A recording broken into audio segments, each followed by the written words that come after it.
This is an interview by Michelle Andrews. May 31st, 1977, interviewing Hazel Shaw in Vici, Oklahoma. Can you tell me who your father was? William Carlisle Lucas, and he was a native of Kentucky. Oh. And who was your mother? My mother was Cordelia Elizabeth Worley.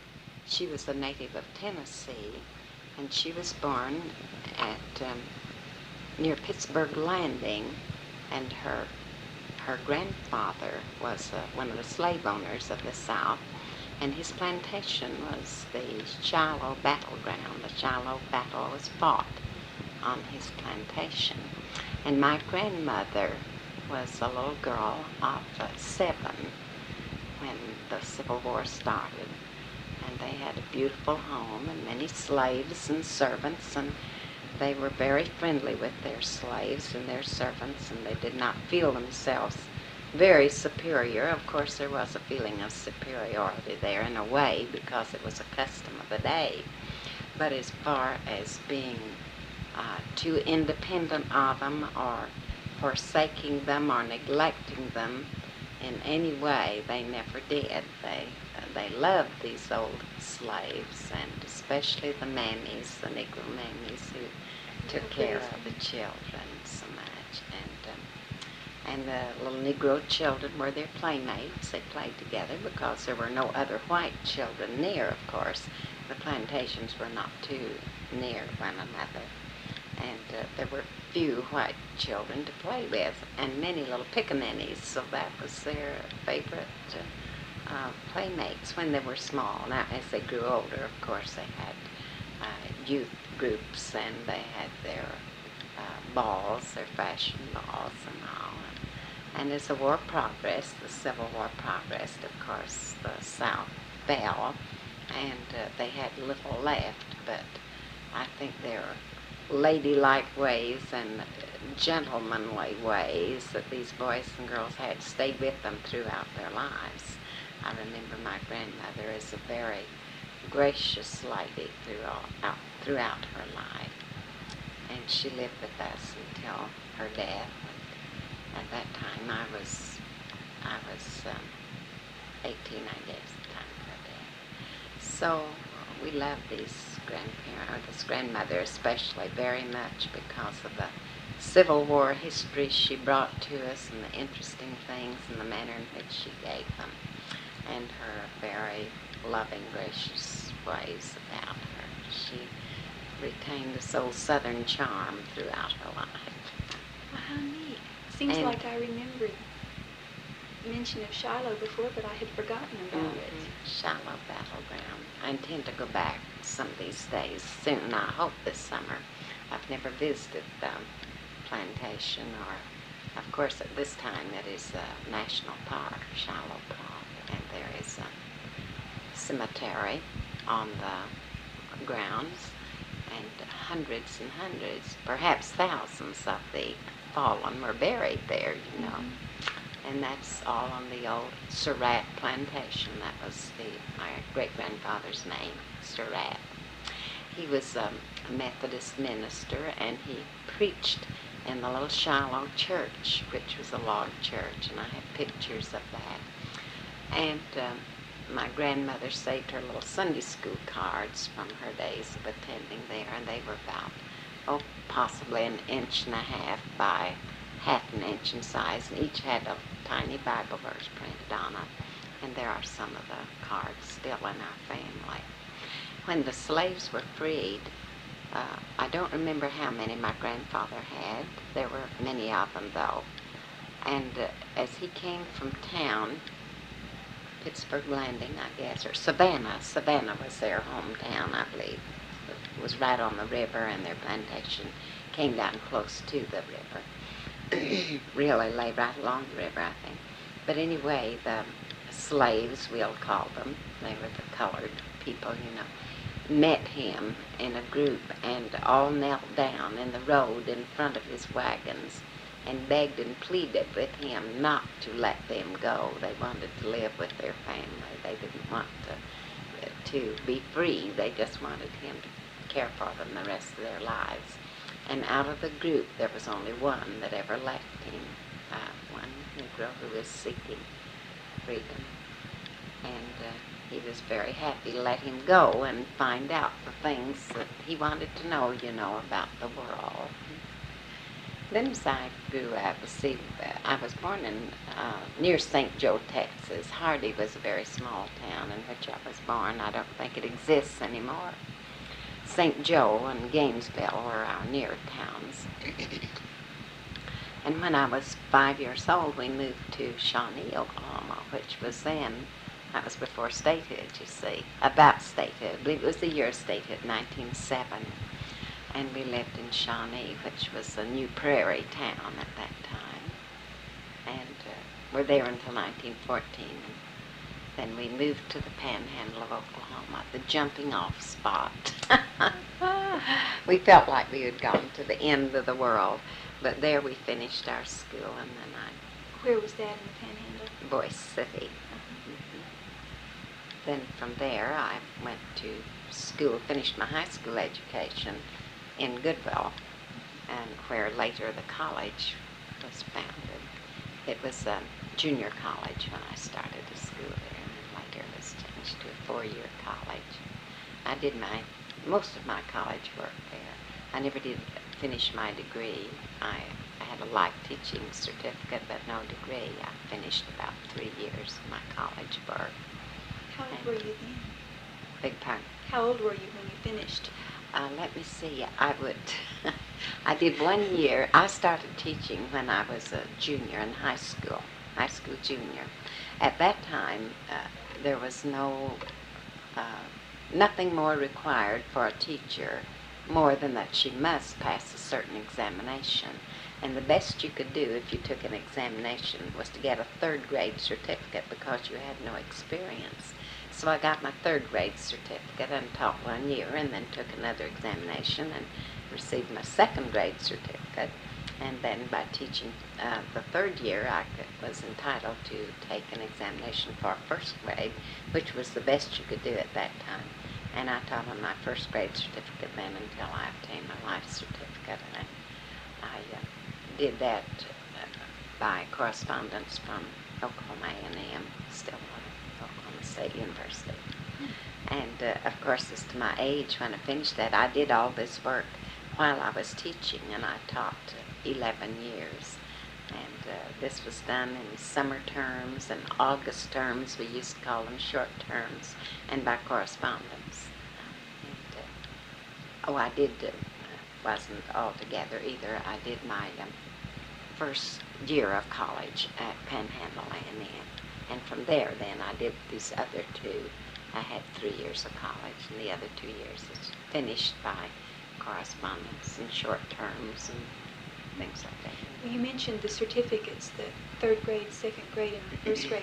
Is that the type of certificate or the grade that you could teach? No, that was the type of certificate. A 3rd grade that was all they would allow you, because they didn't know whether you could even teach school or not, And many teachers at that time had gone no farther than 8th grade. Maybe they had been out of school quite a while and had finished 8th grade. Well, if they could pass a teacher's standing grade on all the subjects in which they were to teach, why, they might receive this 3rd grade certificate.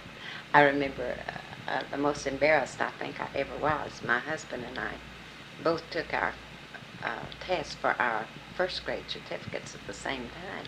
Well, then, of course, that was in the 20s, and at that time we were teaching in country schools, and you had all 8 grades to teach, and of course with him that he was required to teach domestic science, everything that an 8th grade girl, you see, would have.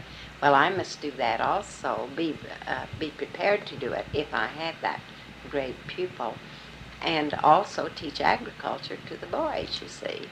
So you had to take these subjects. I had to pass an examination in agriculture, same as in domestic science. And he was taking his test, and they asked him to describe a flat hem. A flat, H-E-M, and sewing, you see. That was in his domestic science, or what we would call homemaking now. He said, I had no more idea what a flat hem was than anything. He said one of the girls' teachers who was taking the same examination was sitting close, and he pointed to the question and shook his head. I had never heard of that. She reached down and grabbed the bottom of her skirt, and she folded it over once and then over once more, held it up, and nodded his head. So he made 100 on his domestic science or his homemaking test. And I didn't. Oh, no. I knew what a flat hem was, but there were some other things I didn't know. So he held that over my head all his life, all of our teaching days. Anyway, he was a better domestic science teacher than I was. A better homemaking teacher. And then after we had taught I had taught 11 and he taught 12 years. He began teaching at 16. I was 17 when I got my first teacher certificate, but they would allow you at that time to teach on a permit, even though you were not 18 years of age, if you could pass your teacher's examinations. So we had each passed our examinations, and they gave us a permit to teach on until we reached the age of 18. So that's the way we began our teaching, and then we were married then about, the second year we taught. We were 19, each of us were 19 when we were married. Then we taught several years and came to Camargo, and that's where we were teaching at the age of about 21, I think, when we came there to teach. And I had your uncle, Kenneth, in my room as one of my students. Megan, my little sister was saying a while ago to ask you about the time that you fainted in class. Yes. I was wondering what that was all about. Well, Kenneth was the hero in that story. I used to have blackout spells. I don't know just what it was along that time. We just have them and get over them and didn't go to a doctor about it, But many times I'd have blackout spells, and I wasn't feeling well that day and was rather dizzy, and just all at once I remember just falling over on my desk. And of course I was teaching second and third grade pupils, and Laura Snow was one of the students, and she was telling me about it many years later after we came back here and established the funeral home. She was working in the bank here, and she said, Mrs. Shaw, do you remember the day you fainted in school? And I said, yes, I do very well. And she said, I don't think you ever knew what took place. And I said, no, I didn't, because I was out cold. She said, well, it scared us all so badly. She said, we just sat there petrified. And soon Kenneth Andrews, who was one of the taller boys, and we had him in one of the larger seats, says he just raised up and his eyes were as big as dollars. And he said, kids, she died. So the children knocked one another down, getting out of the room, jumping over desks, and getting out to run to tell Mr. Shaw. Of course, he was down in the 6th grade room. And so what a screaming mess they were as they all went down to tell him, and all got there at the same time, pushing one another through the door, trying to get hold of him. So that was the experience, I'm sure, that she was speaking of. Though in Kenneth, he was a little monkey anyway.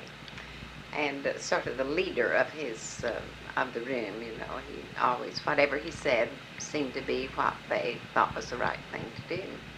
So when he made this remark, she died, why, they knew that I was dead. Oh, there were many funny things happened, of course, all through school. Then after we had finished our 11 and 12 years of teaching, our county superintendent was Milton Wilder, and he was just a lovely person and one of the finest personalities. And he had taught school many years and then became our county superintendent. And he was also our funeral director. He had a funeral home in Boise City. The funeral home, of course, was one little room down on Main Street, but he did have a funeral coach, or a hearse, we called it then, and he was a good embalmer. He did embalming work. And he just took quite a liking to Charles, and he became interested then, Charles did, in this work that Mr. Wilder was doing. So the next year then, in 29, I believe it was, we went to Cincinnati, Ohio, and Charles entered the School of Mortuary Science there, which was a part of the Cincinnati University, and that is where he received his degree in mortuary science. And being so poor, as most teachers were in that day and time, my sister and I, she went with us back to Cincinnati, and we had rented an apartment which we felt was, in this day and time, would be equal to a palace, because we were having to pay $70 a month for it, and $10 at home was a big, rental to pay for something like that. So we were paying $70 a month for this apartment. And I'm sure that the same apartment in this day and time would rent for $600 or $700, but it was all we could find, and we had to take it. So my sister and I, we'd say now we took in boarders. We had some of the boys who were in Goodwell College come home with Charles for the noon lunch, and we cooked for 10 of the boys, and we paid for our apartment that way. Oh. That's just a sideline to throw in. But our lives as funeral directors has been rewarding. It's a rewarding occupation or calling. And you feel like you can help many people, and you come to the point soon where people level off personality-wise and in their worthiness. When death visits their home, it seems to do something to them in this manner. You've come to help me. I appreciate it. I know that you wouldn't have had to have done this, but you're doing it to help me. And it brings out something fine, it seems, in many people that you didn't know was there before. And you learn to appreciate the work that you do in funeral education and funeral work by associating with people. And it does the hearts of people good to know that you're going to take care of them no matter what. They may not be able to buy the finest funeral in the world, but they know that they're going to get just as good help as the person who has the money to pay for an expensive funeral. And it's rewarding in that manner, and I've enjoyed these 40 years of work and funeral service, and I'm still at it. Helped with one today. When you all finished school in Cincinnati, did you come back to Dewey County, or? No, we were in Cimarron County at that time. We went from Boise City. That I should have made that more clear. We began teaching out there. Then we came to Camargo and taught 3 years. Then we returned to Boise City. And it was this second return, or this second hitch at teaching in Cimarron County, in which we became interested in the funeral home work. And even after Mr. Shaw got his license in '29, we were not able to buy the equipment to establish a funeral home. It took money, to buy. It took all of $1,400 to buy a hearse. And now we do well to buy one for $45,000, equipped, ready to go. They're very, very expensive by the time you buy your chassis and everything goes with it and equipped. They figure they will cost near $45,000 rather than $1,400. Consequently, we don't buy the new ones, We get a good used one. Maybe I shouldn't have said this on tape. I don't know. That's okay. Well, how did you all come back to Dewey County then? In 1937, when Charles Warren, the son, was a year and a half old, we bought the Scramling Irwin Funeral Home here in Vici, and moved back to Vici, and we, of course, were through teaching then. But that's the way we got started in the funeral home here. We were in the funeral home in Boise City for about, 5 years, I believe. We operated a funeral home in Boise City. but that was during the dirt storms, and people just, of course, we could take care of them, but they couldn't pay, and you can't stay in business, that way. So we came back here where the weather was better and more pleasant place to live at that time. And Mr. Irwin and Mr. Scramling owned a little place here, but neither of them were embalmers, so they were wanting to sell their funeral home. We bought it and established a funeral home here. The first one was on the south side of Main Street where the Harbison store is now. We were there a few years. Then we moved to the north side of the street down where the Mr. and Mrs. Dave Boyd lives, in that brick building there. That was Dr. Shaw's building, my husband's brother. And we were there then until '59, and we built the Memorial Chapel in memory of our two little daughters whom we had lost, and we've been here since.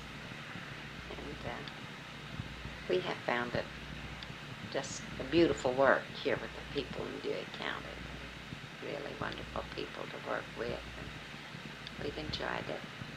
Raised our son here and our little daughter, Jean Beth, but we lost her at the age of 20 years in a train accident. She was a bookkeeper for Champlin Oil Company in Enid, and had this collision, and lost her life. And up until then, our son didn't know what work he wanted to do, but soon after that, he decided he wanted to go into funeral service also. And he got his license from the Dallas School of Mortuary Science, Dallas, Texas.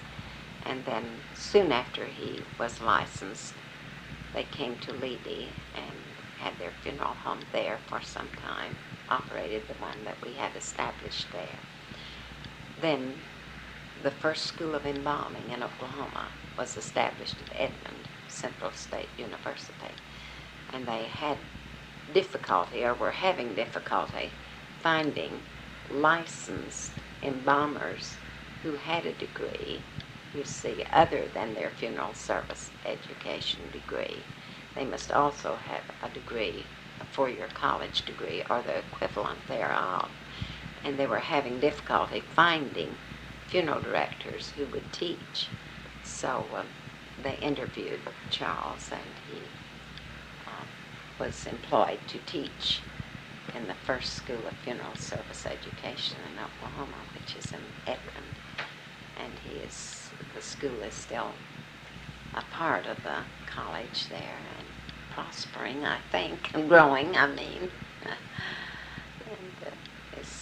he was there 4 years, and then his father's health failed, and he came back here and assumed managership of the funeral homes in Vici, Tologa, and Levy. We had formerly owned one in Sealing, a small place, but we sold that one after the death of Mr. Shaw and Mr. Updike, who was our manager there at that time, Sealing. Well, I know that you all have a log cabin that you've redone to use as kind of a vacation type of place, and that was your husband's family, right? Was he a small child in Dewey County then? Yes, he was born in Dewey County in this log cabin. His parents came to the opening of Cheyenne Arapaho lands. I believe they were opened in 1892, or maybe it was 3.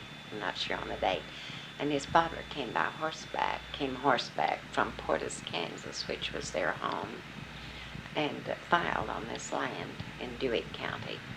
And the land still remains in the family. Our son owns the farm now. The other heirs sold their interest to him, and or not to him, but to my husband, and I have turned the farm to him. And he owns it now. It's in his name. And no one has ever owned the land since the Indians gave it up, except our family, the Shaws. And in 1894, his father went back to Portis, Kansas, and moved the family here by covered wagon. and that is where the last 3 of the Shaw children were born. My husband was the youngest of them. He was born there in this log cabin in 1904, and grew up there and went to the Camp Creek schools, the Union School, and Riley School. Those were all districts nearby.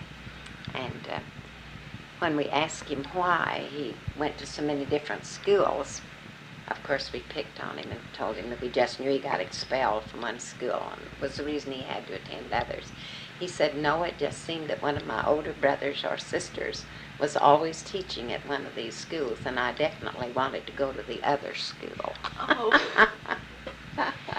He said it seemed that he was the one who had to take most of the little scoldings and all, that he felt that his brothers and sisters, I'm sure they did not, but he felt they might pick on him a little bit, Oh. Really, they didn't, but I think he thought it was more fun to attend another school and have a teacher outside the family. Probably. Well, was the cabin then that was built, it was built to specifications so that was that part of their claiming the land?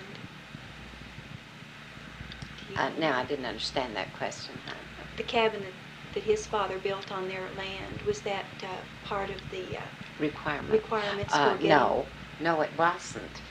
He lived in a dugout the first year he was there, and just dug a space back in the bank of Camp Creek, a bluff near the creek, and built it up with logs across the front, and lived there that first winter, and then went back for his family back to Portis, Kansas, where they were living. He had married the mother at that before this time. I believe they were married in 1890, and they had the 2 small sons, Orion S. Shaw and F. Clay Shaw. Orion finally, after teaching several years, he entered the field of law and was a lawyer and was for the Oklahoma State Commission, Land Commission, for many years until his death in 1958. And the second son, who was born in Kansas and moved to the homestead in Dewey County, became a doctor and was a doctor for many years until his death. And the other 3, they were all 5 of the children teachers in the area, and then later spread out, of course, and went to different locations. And my husband was the youngest of these children, but he was born in the log cabin and grew up there on the homestead. And he became a teacher also, along with the other 4, until he became a funeral director and became interested in that field of work. The log cabin still stands. It has been renovated and had to be partially rebuilt because it was falling down, but my son, Charles Warren, felt that he couldn't see this happen, so he engaged some carpenters, and they rebuilt it, redid it, refloored it, re-roofed it, and put a walk-in fireplace in the south end where the little home library used to be. In the south end of the cabin was shelves where the family kept their reading materials. They were all students and read good materials and always maintained a home library. So he hated to destroy the shelves, but that's where he had to build this fireplace as a support for the south end of the cabin in order to, it was a good way of supporting it. And then we needed a fireplace to complete the atmosphere of the old log cabin. We'd never had that. I imagine that was pretty rare for people to have a home library of much consequence back then. It was. The main papers in that day and time, I think, was the Household Magazine, the Capper's Weekly, and then any books that they might obtain, they kept, and they had good reading materials, always plenty of good reading material. And, they had an orchard that was just quite outstanding. The Shaw Apple Orchard was known throughout the country, and everyone came to buy apples. And they also had fine Rambouillet sheep the father was a breeder of fine Rambouillet sheep, and they had a nice herd of, I guess you'd call it a herd, flock of sheep, yes. And that was their means of livelihood outside of farming, of course. They did farming. About how big was their land? How much They did had they own? 160 acres, 80 acres on the east side of the road where the log cabin was built. And this is the land which they used for grazing purposes. This was their pasture land and was a part through which Camp Creek ran. And at that time, it was always had water in it. It was always running. Then on the west side of the road was another 80 acres which they used for their farmland and is being used still for the farmland. We do not farm it, we rent it out. We do not try to do the work anymore. Haven't ever since the mother and father left the homestead. It's always been rented.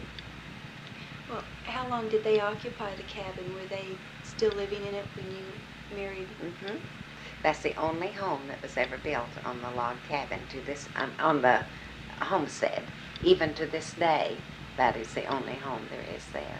For a while, they had just moved in a little two-room house for May Shaw. They had just the one daughter, and she had taken music lessons, and she loved music, and she taught music. So they moved in a little two-room house from Cestus after Cestus became just a little wide spot in the road. They bought a little two-room house and moved it down by the log cabin, and that was her music studio and a little bedroom, of course, extra bedroom. But the one large room in the log cabin was what we would call the den now, you know, and then their bedroom was built on the north. Had just one bedroom. And of course, they had one bed in the main part of in the library end of the log cabin. And there was a little division there to have a little privacy, of course. But after they bought the little two-room house and moved in, one room was used for May's music studio, and then the other had a couple of beds in it for the boys. There were 4 boys, and they used this one bedroom. Good heavens, to have 5 children in a two-room house. That's right. And that, of course, most everyone lived about the same way up until in the 20s. It seemed like then building projects became of better quality. But it was during the 20s that they left the homestead, you see. They lived there about 30 years. It was occupied. And then, of course, renters and renting the land would live in the log cabin. And, of course, used the other little house for 2 bedrooms then. They took the music studio and used it as a bedroom. So it was quite a comfortable old home, even though it was small, and a very happy place. Can you tell me about how old Vici is then? It was established in 1911. Goodness. The railroad, I believe, went through here, and in K&T was built through in 1911. And now, of course, Vici, there was an old Vici, which I know nothing about. That was before I came here in 23, you see. So much of the early history of Vici is not known to me only as it has been told to me. But the first Vici was blown away in a tornado in 1908. And it was, Vici at that time was out about where Ruby Kane lives now, you know, southwest of the school grounds. That was where Old Vici, they call it now, was established. It was destroyed in a tornado in 1908, and just not very much building was done. But in 1911 then, when the railroad came through, what building had been done was moved to this part of the section, you see, where the railroad was. Also, many businesses from Cestus was moved here. The Carberley brothers, the dry goods, both banks. There were 2 banks here, you know, and for many years, and they were both moved here from Cestus. I believe they were both. I know one of them was, and I think they were both moved here from Cestus. And, there were many small buildings. They would be small, and back in 1911 and 12. Do you know, I've heard lots of stories, but do you know how Vici got its name? Have you ever heard? It's from the Latin term, we came, we saw, we conquered. I had heard some stories about it having to do with being on a hill or Coronado coming through or something like that. Yes. Well, this is the,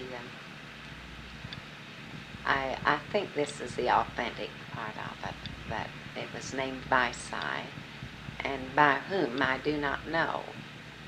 That the meaning of it was we came, we liked it, we saw, so we stayed, and we conquered. We came, we saw, we conquered. Well, is Camargo older than Vici? There was an old Camargo also out southeast of where it is now. That was before my time, but my husband's oldest brother taught in the old Camargo school, which was 2 or 3 miles southeast of where Camargo now stands. I think it did more or less as Vici did when the railroad came through in 1911. I think that Camargo perhaps was established then at the point where it is now. May have been there before, a part of it. I'm not just sure about my statements on some of that. But I know the bank was established in 1911 at that place. But there was a post office and a school southeast of where Camargo now stands. That was the first Camargo.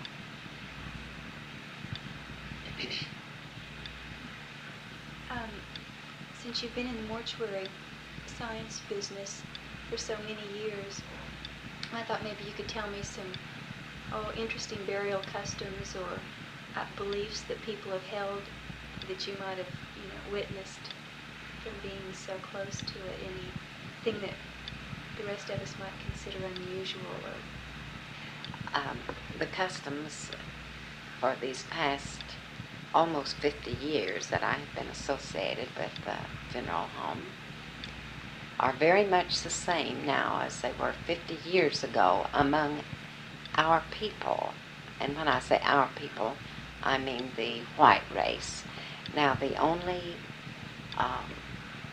difference, perhaps, in our funeral customs would be with different nationalities, and when I speak of that, or races, would be the Indians. We held many Indian funerals when we were had our funeral home in Sealing, and they are quite different. Their customs, their way of responding to death is quite different to our way of responding. They are very stoic up to a certain point, but when you leave them alone with their own people, then they go into deep mourning, and that of a few years ago was a type of, we would call it wailing, but they are deeply grieved for their loved ones, but they respond in a different manner to what we do. And they bury with many of their blankets, their choice blankets. They use them in the caskets, and much of their choice jewelry. And I remember one of our first ones was of a little baby, 3 months old. And I know the love of the parents was so deep and so great that they just couldn't bring enough things to put in the casket with her. And there were blankets until we had to just finally pile them on top of the little casket. And they brought ribbons for her hair, and of course she had no hair much at that time, just a 3-month-old baby. And they brought earrings for her little ears, and they were for the little pierced ears. Well, of course, her little ears weren't pierced, but we placed them on her little shoulders and her clothing. And they brought beautiful little moccasins, and we used the moccasins. And many different things. They brought a little comb and brush for us to use, and we used them and then placed them in the casket with her because they'd been gifts for her. Then at their services, they have the songs in their own language in Cheyenne, and they had a missionary, usually, who would preach in Cheyenne language, because when we first went to Sealing, there were many of the Indians who did not speak English. They could understand a bit of it, but could not speak it. And so the missionary, instead of a minister, they would have a missionary who took care of these services. And they would first give the language in Cheyenne and then many times repeat it in English. So many times there were people of the white race there too, because many of the Indians were very close to the white people, worked for them and did things for them. Then at the cemetery, many things were placed in the grave, with loved ones. And they also had what they called a giveaway, and they would take some of their choice articles. They might even go to the store and buy materials for dresses, or they might just take envelopes and place dollar bills in envelopes or something that way, and hand out to their friends at the cemetery. And that's something just quite different. I don't know what the reason for this is, or what prompts that, more than just the love in their hearts and appreciation, I guess, to express their appreciation to friends who come. They call it their giveaway, and they usually have some blankets that they give, and moccasins, and usually they are articles that they themselves have created, and real nice. Do they still do that to an extent? Yes, I haven't been associated with them now in their funerals for about, 6 years anyway. But the last we held, they were still having their giveaway, as they call it. It's quite a nice little thing for them to do. Do they still use their own language somewhat? Or Mm-hmm. do they? Yes, they were when I was with them last. They would sing also in Cheyenne. Many of their songs were in Cheyenne. Many of the Indians are degree, and they have their degrees, and are well educated. They have gone to college, and I'm sure there are more of them as time goes on, and they may eventually evolve, to the same customs that we have, and may forget the old customs, and again, they may never. I just don't know. That remains to be seen. Many times they will appear in their original, by original I mean in their blankets, and their dress, the Indian dress, and have little ceremonies of different types. The Gourd tribe, I don't know what these, I do not know the meaning of much of this that I'm telling you about, but it seems that there are groups of them, and they have different names. One that I remembered was the Gourd tribe, and they were dressed beautifully, just beautiful costumes, and they gave a little ceremony out in the church, on the church lawn before we left the church for the cemetery. And as to the meaning of it, I did not know, because I do not understand Cheyenne, and it was all in the Cheyenne language. What did they have gourds on them? Or? I don't think so. I didn't know what the meaning of this was. Now, if they had them, they were not noticeable. They were tiny hand gourds or something that you didn't see. How were they dressed then? They had on beautiful moccasins, and the men did this. And I think it more or less corresponds to what we would call our lodge. It's an organization among the men. I don't believe there were any women in the group.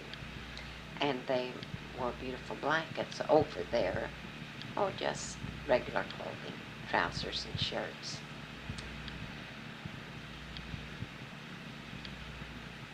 That seems very, very interesting. It is interesting to watch them and know. I knew that have always wished and hoped that I might learn more of the meaning of what they do and what it means and what significance it has in regard to their way of thinking. Do they not welcome people to find out those kinds of things? I think they would. I've grown up in Vici, and I was, not aware that Yes. that the Indians in this area still spoke their language. You see, they have I believe there are 2 Indian missions in Sealing. The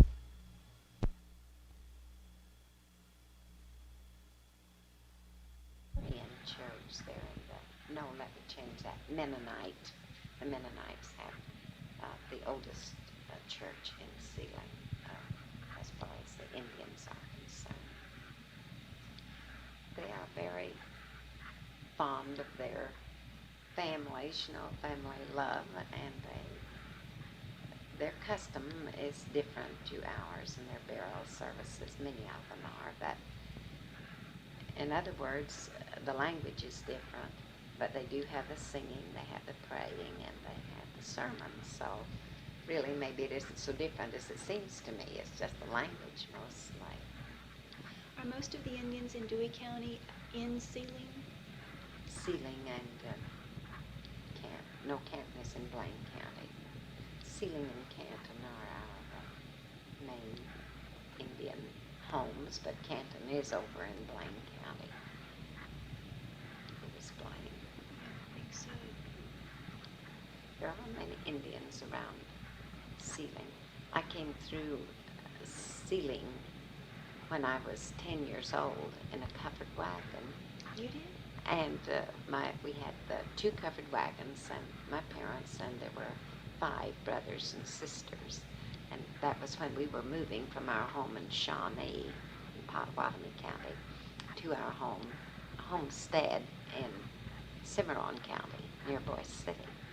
We had a half section of beautiful land there, which we kept until 1960, maybe 62, 1962. We sold it then. Should have kept it, but we were all getting older, brothers and sisters, and felt that we should let it go.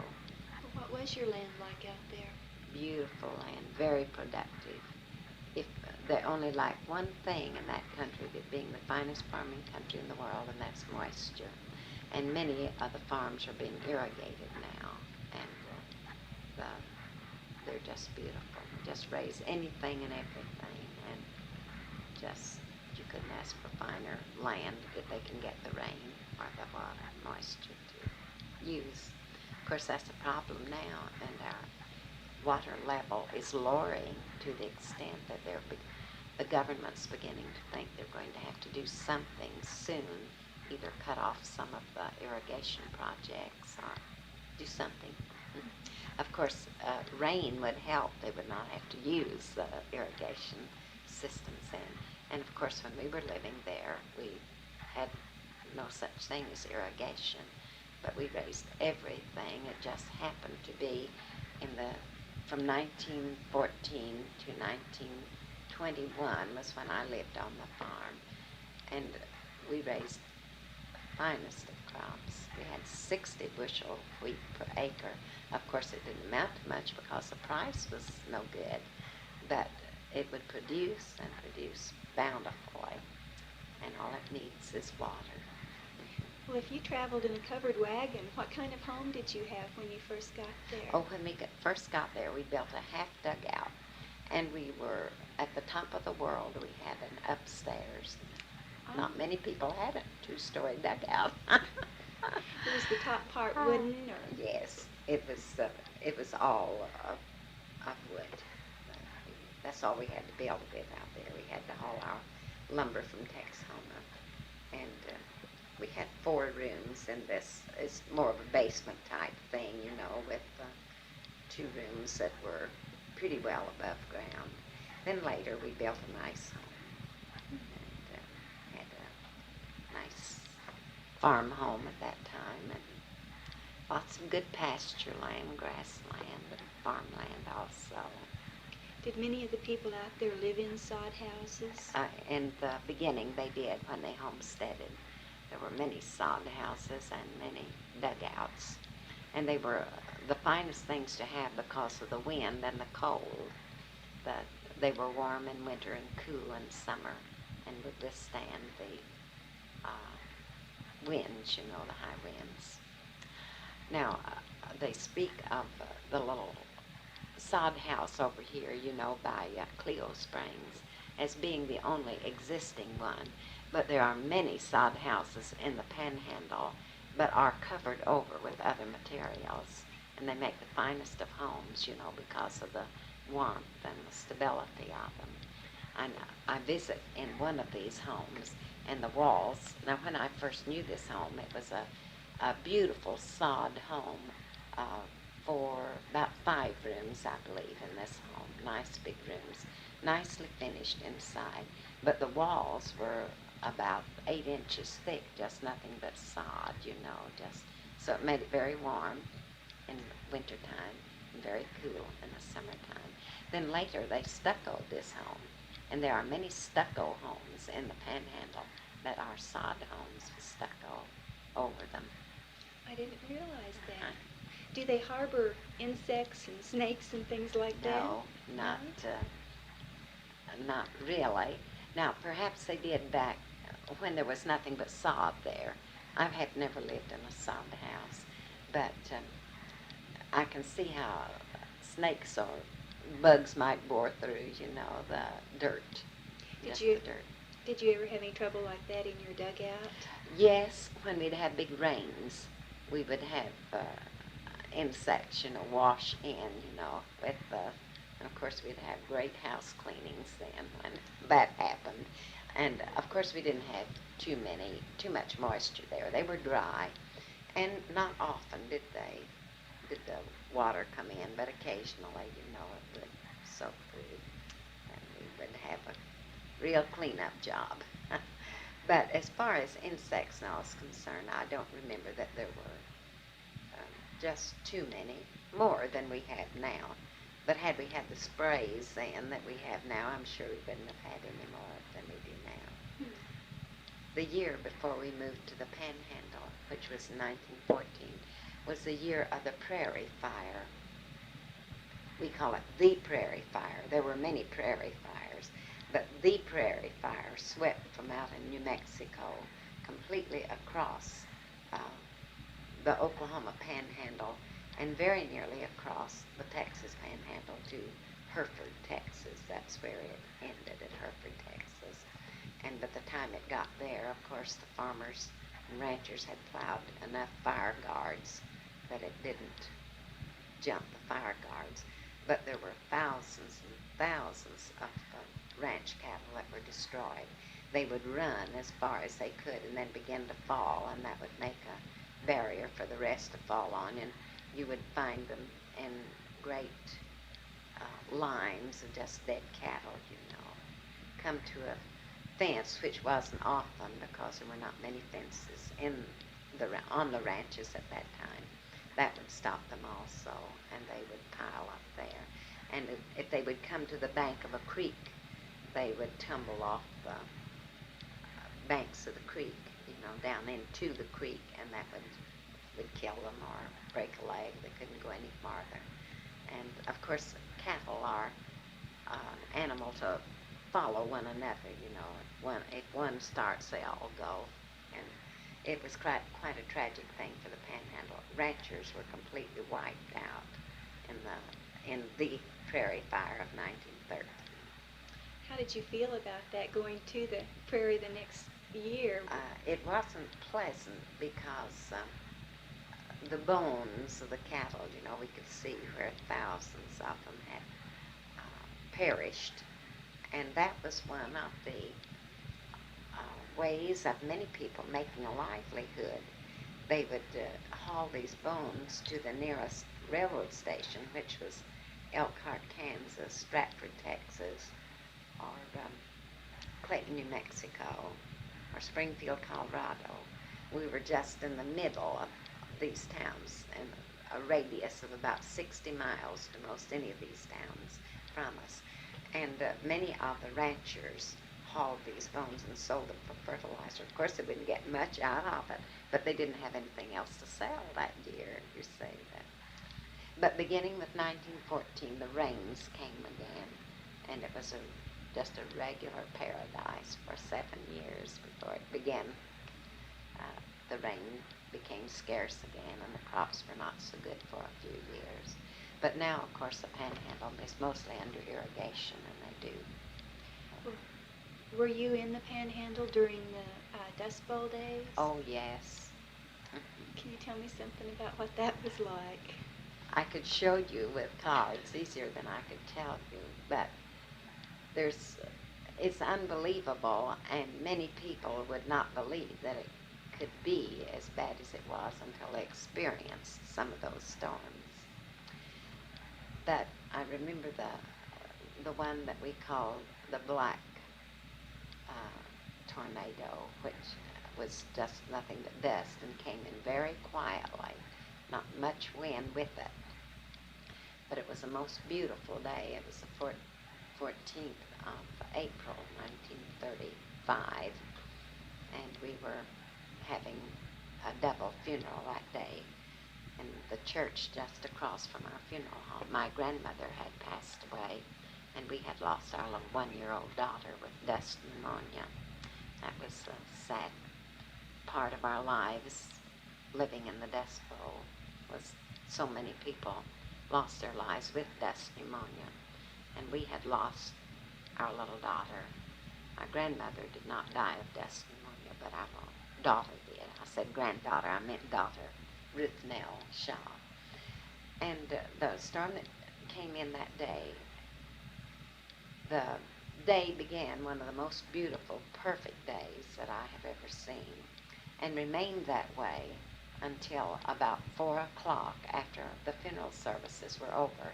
We had taken our little daughter back to the funeral home, and we were going to take her to Enid for burial because we had been out to the Boise City Cemetery the day before to pick out a lot, and we could not find many tombstones. The dust was that deep, several feet deep, had completely covered the cemetery. So we decided to take her back to Enid because we had relatives living there, and that's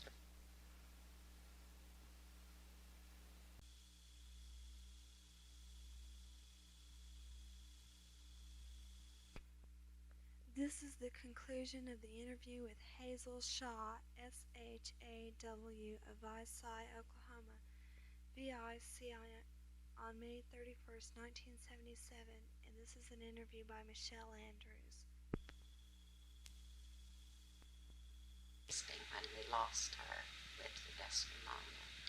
She took a cold, and this dust had settled in her lungs over the period that we'd been in the Panhandle, and had blocked her lungs, and she could not get rid of the dust and the sputum, that she should have because of the weakened condition of her lungs and this dust.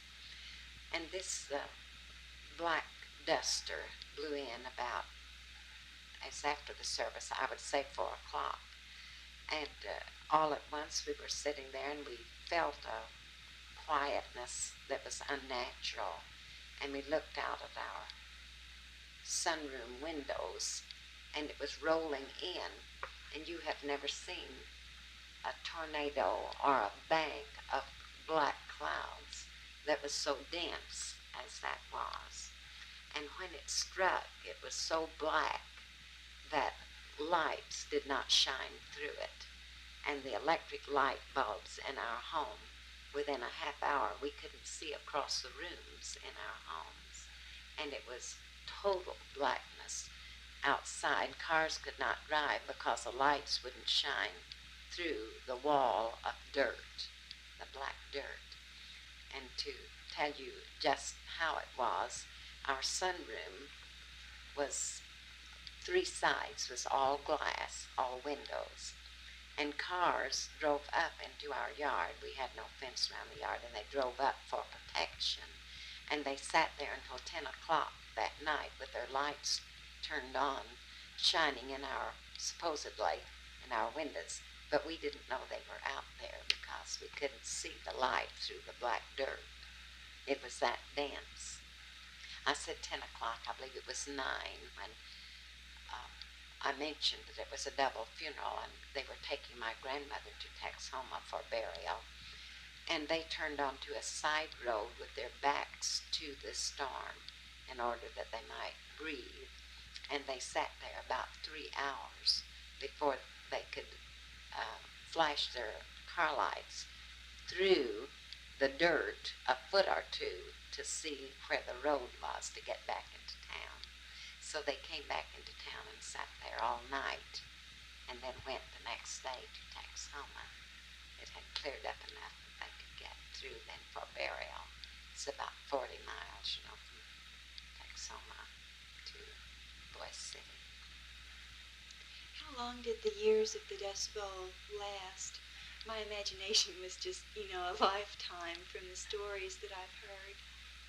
The first ones began, I think, in about, let's say, the drought began in about 31 or 2, and the dust began blowing soon after that because the farmers had gone completely wild over planting wheat. They were making such good and wonderful wheat crops that they plowed all the pasture land up for wheat, and that is what caused so much of the dirt, you see. There was no grass roots to hold it. They learned from that one experience, they do not plow up anymore the land like they used to. They leave it in pasture land and grassland, as much of it as they can.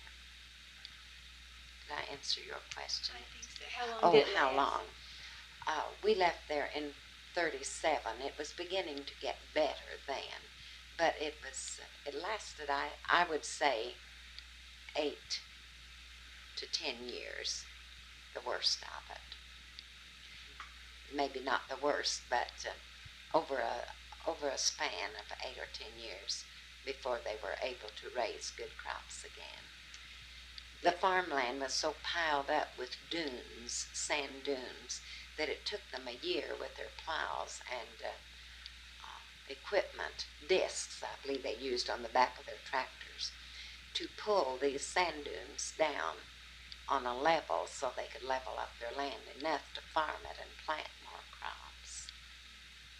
Well, that was also during the Great Depression. Yes. And so many people left and went to California. Yes. I wonder about the people who stayed here, what made them decide to stick it out. Love of land, I guess, and love of their homes.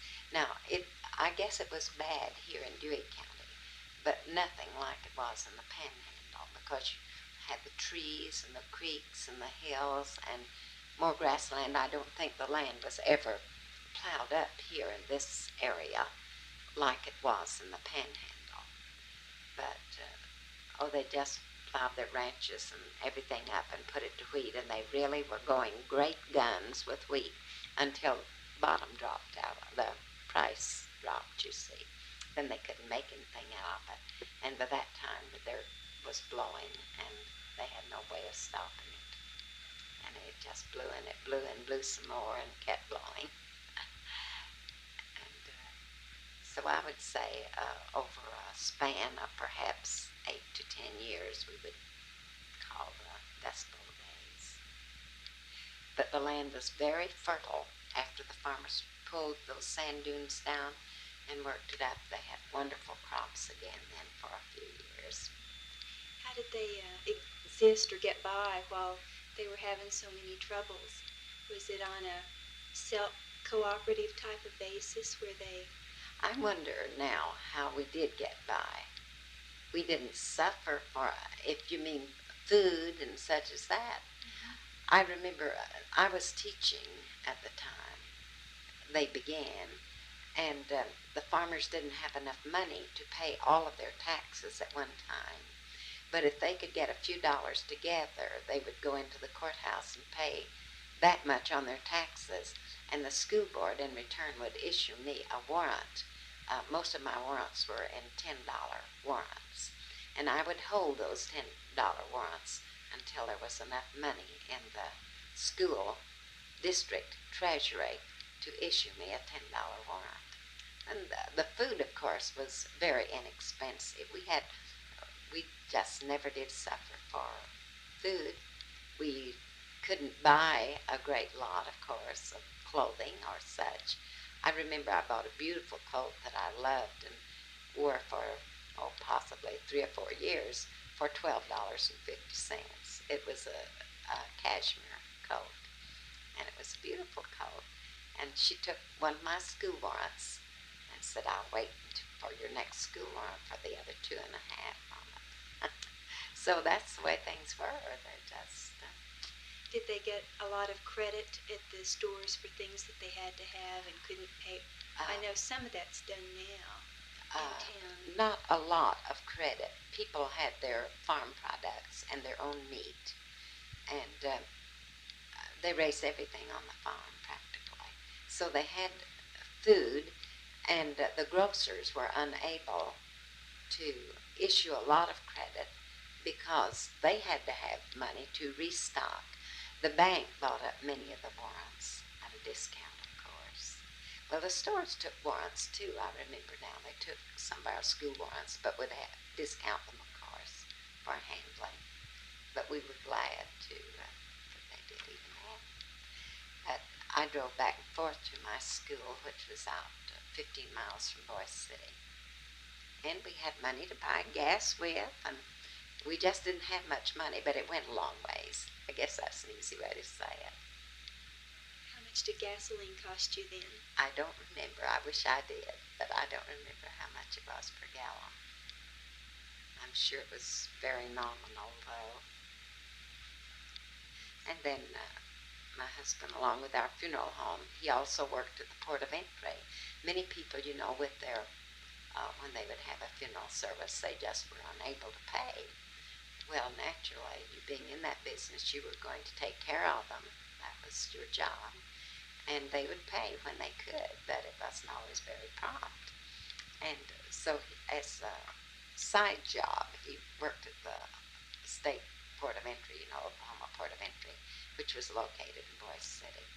He would work 8 hours, I believe they ran 3 shifts. And he would work 8 hours. And of course, trucks coming into Oklahoma or leaving Oklahoma would have to register and weigh and give an account of what they were hauling and how much, and their destination and all, and that there had to be a record made of that, you see. There is yet in many places, crossing a state line, you must do that. I wasn't aware of that, or at least at Boise City. They what? I wasn't aware that they had that out there. I don't know whether there's still one at Boise City, but I assume there's one close to the state line somewhere. How interesting. There's one. I passed one not long ago. I was going up to Kansas, and it is. Where was that?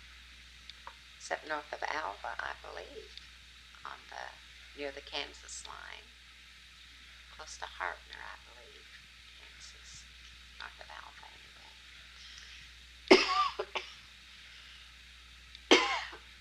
You mentioned the Shaw cabin being on Camp Creek, and I've heard a lot about the Camp Creek Church. Is that located down nearby there? It is. The Camp Creek Church is about 2 miles from where our log cabin is, about 2 miles from the homestead land. And it's a beautiful little country church, and of course, for many years, they worshipped in the schoolhouse, the Camp Creek Schoolhouse, which was just a very small one-room schoolhouse. But in later years, then they built a church a half-mile west of the Camp Creek Schoolhouse and used the schoolhouse for a community center. And the church was just real nice. It had the sanctuary and nursery and several classrooms, which was good for a little country church, And it is very near the creek.